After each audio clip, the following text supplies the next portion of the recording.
Hello, sweet soul. Welcome back. It's really good to see you and be with you. And this week's topic is feminine leadership.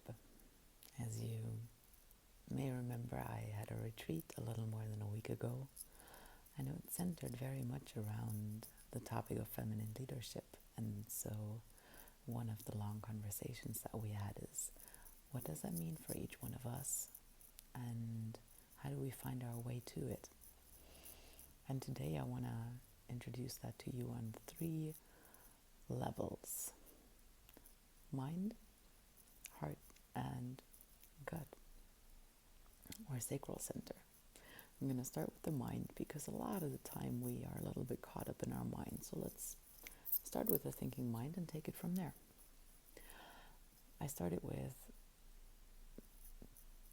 characterizing feminine leadership as nonlinear co-creation with shared responsibility.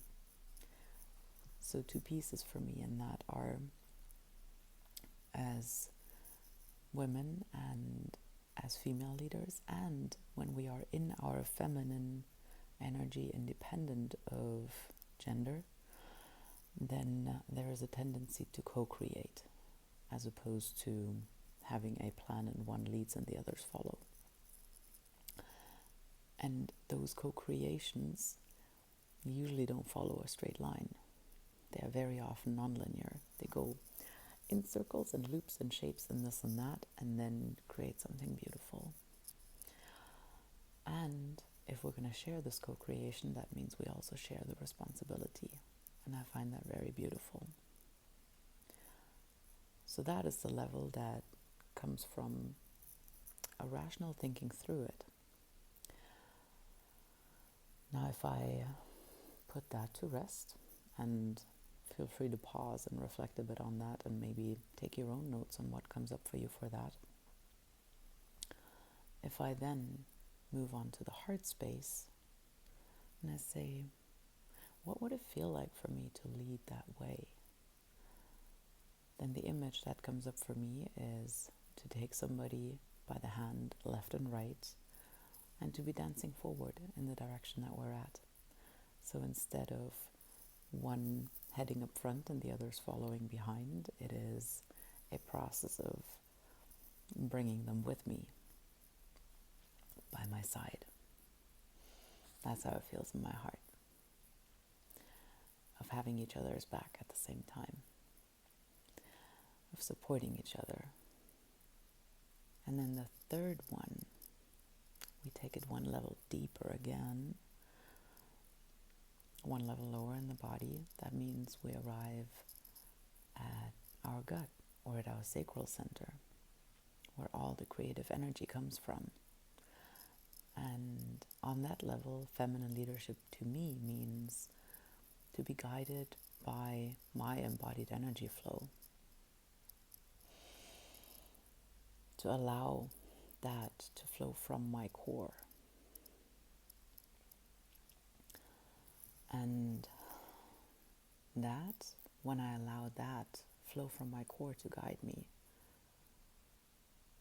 through my heart, and also, of course, use my thinking mind, then there is a certain lightness that comes with it. There is an ease. Things seem to flow more easily.